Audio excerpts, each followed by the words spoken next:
Hey guys, it's obviously me and my crazy hair again. It's time for... So this week I am going to do what I call a self-care challenge. And what that means is taking care of yourself so that you can be your best self. I am terrible at that, patently. I tend to turn to things like eating chocolate, falling down Netflix holes, and reading lots of the things that George Takei posts on Facebook. None of those are particularly helpful or rejuvenating. I am setting myself a 5-day self-care challenge, and this time the self-care challenge that I'm going to take on is to do yoga every single day for this week. Well, for 5 days of this week. Let's be realistic here. The last 2 times I've worked out hard with weights and all that, I've injured myself, which now makes me, of course, nervous to do anything with workouts.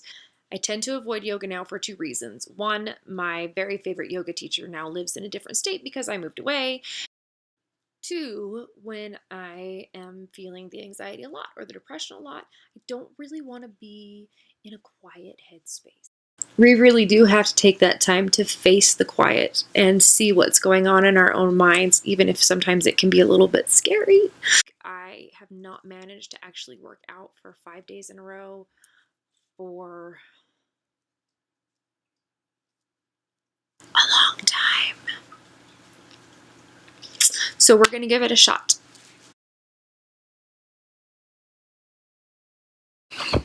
That's enough for one night.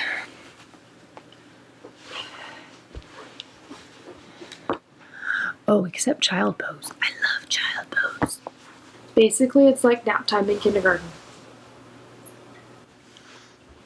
Except it's better because you're an adult and now you understand why nap time is so awesome. I feel pretty good right now.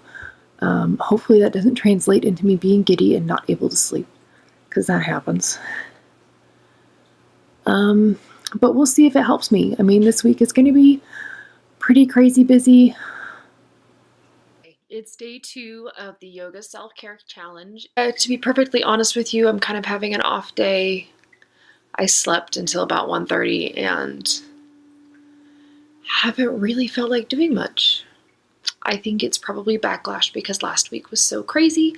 Fortunately, I do have one day that I could just goof off this week, and today is apparently it. So hopefully the yoga will help me get over this a little bit and feel like maybe being productive this evening. Maybe. I only went for like 5 minutes, which is part of the problem with doing a self-guided anything, at least for me. If there's no definitive structure, I tend to do it as short as possible, especially right after I've eaten a bag full of candy. Probably should have done the yoga before I went to candy to make myself feel better. It is now day 3 of the yoga challenge, and this is my nephew Gabe. So Gabe is going to do some yoga with me today. Ready to do some yoga? Okay. This was probably the best day for me so far. Admittedly, it was also probably the shortest, but since the whole point is to relax, unwind, doing yoga with Gabriel was definitely the best. Hey guys, it is Thursday. That's day 4 of the yoga challenge. I had every intention of just skipping it and ranting a little bit about how this isn't really helping me. I realized that if I did that, I would have to admit to all of you that I didn't do it tonight. And I really didn't want to do that. So I went ahead and went out into the living room and did yoga while my kids were getting their stuff packed. And I thought, there's no way this is going to be helpful or relaxing in any way with the kids running around. But I was actually really surprised. First of all, this is definitely the longest session of yoga I've done all week. Second, it felt really good, probably because I was on my feet all day today. So stretching out a little bit was very useful. But I don't feel so much like I'm choking on life.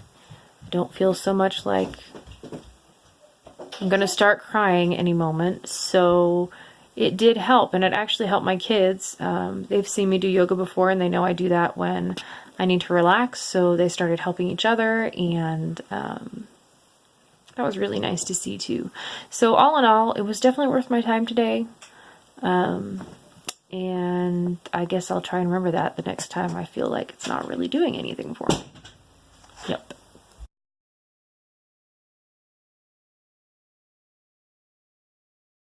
just wanted to offer a little update. I am, as you can see, still in my Halloween costume. We are still at the church trunk or treat. I did manage to get through the entire afternoon and most of the evening. Yeah, it's like 7:30 now, without being too overly panicked. It's particularly difficult on the weekends because End is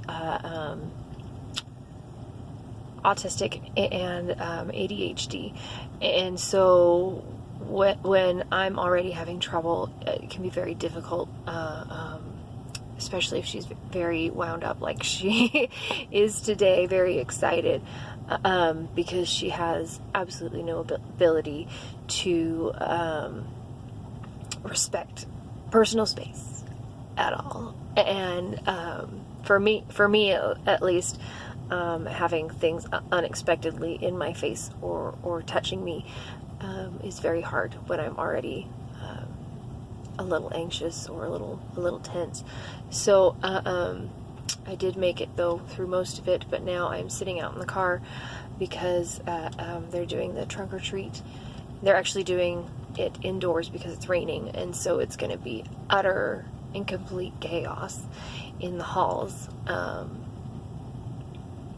getting just full of children, which I love children, but right now I couldn't handle that very well. So fortunately, since my husband's here, he's taking them. Yoga would probably help right now if I had some place to do it without feeling like a complete idiot. Yeah, I'm kind of sad that I can't do any right now. Maybe I'll do some stretches while I'm sitting in my heated seat. Yay. But it's a form of self-care for me to come out here and sit where it's quiet, and knowing my limitations, that when I'm this wound up already, it can be, if I can avoid making it worse, then I will.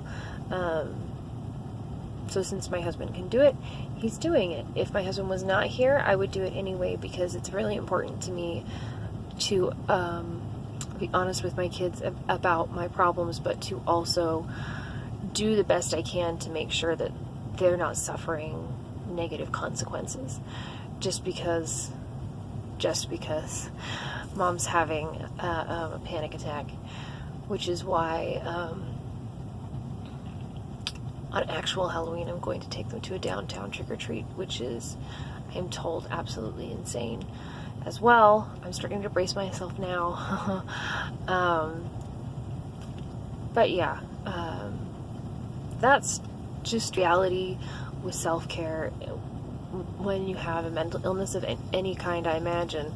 But for anxiety in particular, just to be willing to step away for a little bit, and to make sure that you have allies, friends, spouses or significant others who are willing to help. I actually do know if my husband hadn't been here, there are several people here who would have taken my kids if I had really needed them to. So it's really great to be finding a support network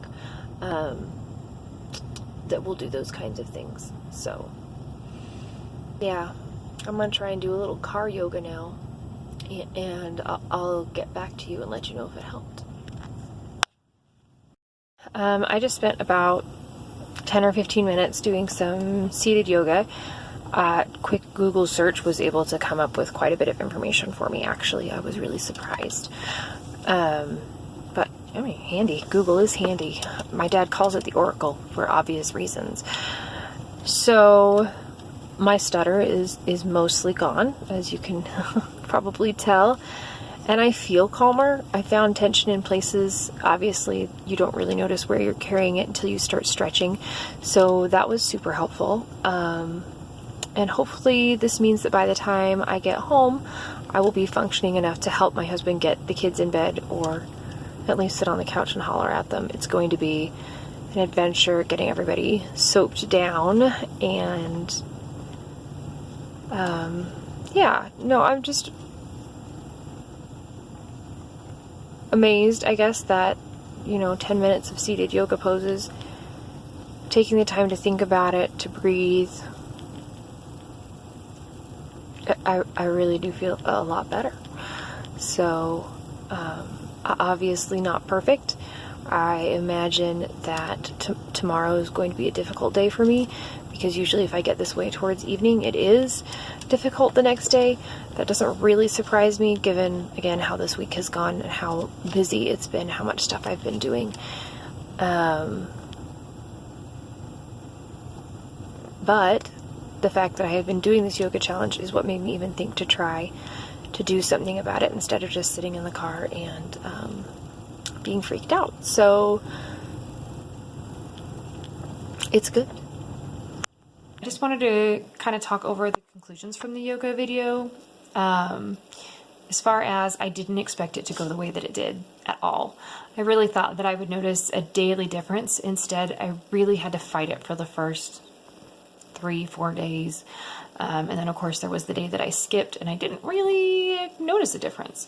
But what I did notice is that when I did panic on Saturday, it was one of the first things that came to mind. It was available to me to try. And because I had been doing the yoga all week, I was a little bit more aware of where the tension was in my body, so I was able to kind of target that, and that helped me calm down a lot faster than usual. Because of course with anxiety, when you start having a panic attack, you just tighten up everywhere. Everything tightens up, especially, at least for me, in my neck, shoulders, and my chest. It feels like I can't breathe. Doing something like yoga that specifically targets those to stretch them out, soothe them, calm them down, kind of stops that whole fight or flight cycle that's going on in my sympathetic system. Kind of gives my parasympathetic system a chance to kick in and be like, "Ooh, chill out. Nobody's actually trying to kill you. There's no Tyrannosaurus Rex in the parking lot. There's no need to panic. None. Just children in costumes. Really, really hyper." It's probably something I should continue doing daily. Realistically, I'm terrible at these self-care goals, keeping it going for a long time. The only reason I did as well as I did last week, which wasn't perfect, was because I knew I had to put a video up. So if you have suggestions for ways to keep up your self-care habits, aside from just telling yourself, "Man, why are you a moron?" because that doesn't work, comment down below. I would love to hear some ideas of things that have worked, or other self-care things that I could try. I am definitely still looking for some stuff I could do, always. So if you have any suggestions, put that in the comments below. I just started NaNoWriMo. I will post the link again down below so you can check that out if you haven't. But if you have suggestions of things, characters, random items, comments that you would like to see in my story, please let me know. I do plan on posting a link to it at the end of the month in all of its probably mostly unedited glory. And then, of course, thank you very much for watching this video, for sitting here with me through this. You are, of course, welcome back every Friday when I post a video. And if you enjoyed it, like it, share it, subscribe. I would love to have a lot of subscribers so that I know that this message and this idea of building a safe community is getting out. And I will see you again next Friday. We really do have to take that time to face the quiet and see what's going on in our own minds, even if sometimes it can be a little bit scary.